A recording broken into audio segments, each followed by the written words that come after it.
இப்போ உங்களுக்கு சந்தோஷமா இருக்கா? ஏர்போர்ட் மூர்த்தி புரட்சி தமிழகம் கட்சியினுடைய தலைவர். அவரு கைது செய்யப்பட்டார். இப்போ குண்டாஸ்லயும் தூக்கி போட்டாங்க. இது தொடர்பா நீங்க தான் தொடர்ந்து பல விஷயங்கள் பேசிட்டு வந்தீங்க. பல ஆதாரங்களை வெளியிட்டீங்க.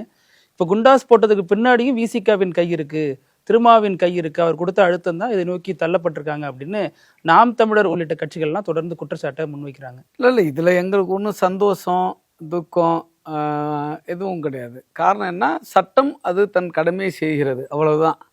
இதில் நாங்கள் எங்கள் பக்கம் உள்ள நியாயத்தை மக்கள் மத்தியில் எடுத்து சொன்னோம், நீதிமன்றத்தில் எடுத்து சொன்னோம். காவல்துறையிட்ட நாங்கள் பாதிக்கப்பட்டது குறித்து புகார் கொடுத்தோம். காவல்துறை அவங்க நடவடிக்கை எடுத்திருக்காங்க. இப்போ அவர் குண்டர் தடுப்பு சட்டத்தில் கைது பண்ணியிருக்கிறதா சொல்கிறாங்க. ஒரு குண்டர் தடுப்பு சட்டத்தில் கைது பண்ணுற அளவுக்கு சாதாரணமாக இந்த வழக்கில் இருந்து குண்டர் தடுப்பு சட்டத்தில் கைது பண்ண முடியாது. குண்டர் தடுப்பு சட்டத்தில் கைது பண்ணு சொன்னாக்கா அவர்கள் ஹேபிச்சுவல் அஃபெண்டராக இருக்கணும்.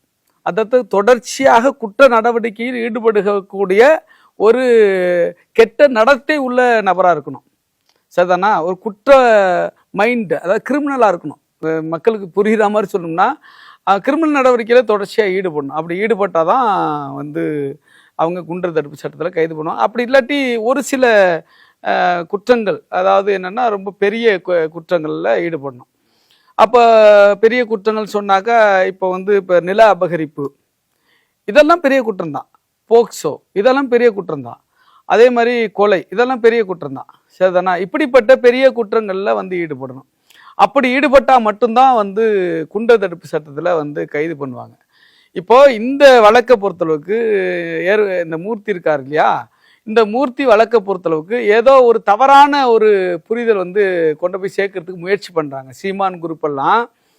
அல்லது எங்களை பிடிக்காத அல்லது சனாதன சக்திகளுக்கு ஆதரவான சக்திகள்லாம் என்ன பண்ணுறாங்க, இங்கே பாருங்கள், விசிகா கிட்ட மோதனத்தினால விசிகாவுடைய இன்ஃப்ளூயன்ஸில் கூட்டணி கட்சியில் அவங்க இருக்கிறாங்கங்கிறதுனால அரசாங்கம் இவங்களுக்கு சப்போர்ட்டாக பண்ணுது அப்படிங்கிற முற்றிலும் தவறானது, முற்றிலும் பொய்யானது, முற்றிலும் உண்மை தெரிந்து திரித்து கூறக்கூடிய ஒரு விஷயம் இது.